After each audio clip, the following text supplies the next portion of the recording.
First, before I proceed, let me congratulate you for your elevation to the position of judge. I remember the last time I appeared before you was when you were in the court below. And I am grateful to the Almighty and, for the purpose that the grace He has granted me. I think I want to make 2 quick points or 3 marks. First, there is the issue of compliance, which we are discussing before you. But, and I think that will be addressed by my colleague, Mr. Manu and Ms. Omanga. They will deal with the issue of compliance. But I want to ask you, Judge, what is government about?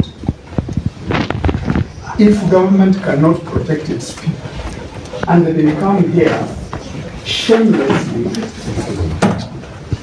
telling you that the IG is away, can't come to court. What can that language be? Whose language?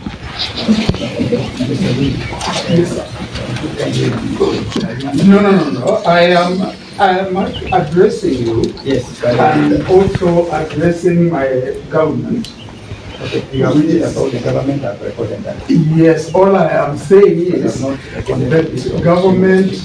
a government must protect its people. Yeah, that is important.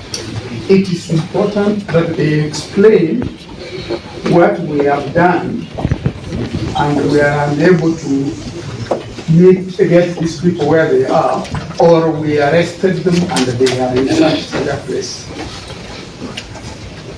It is not feasible that they should come to court and say, oh, sorry, our IG is in Garissa. What is that?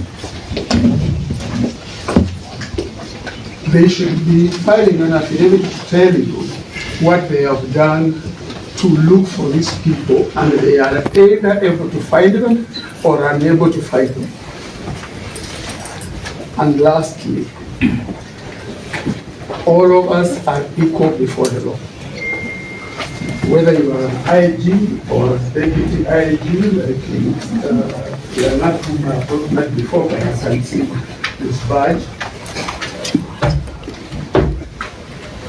We need to obey court orders.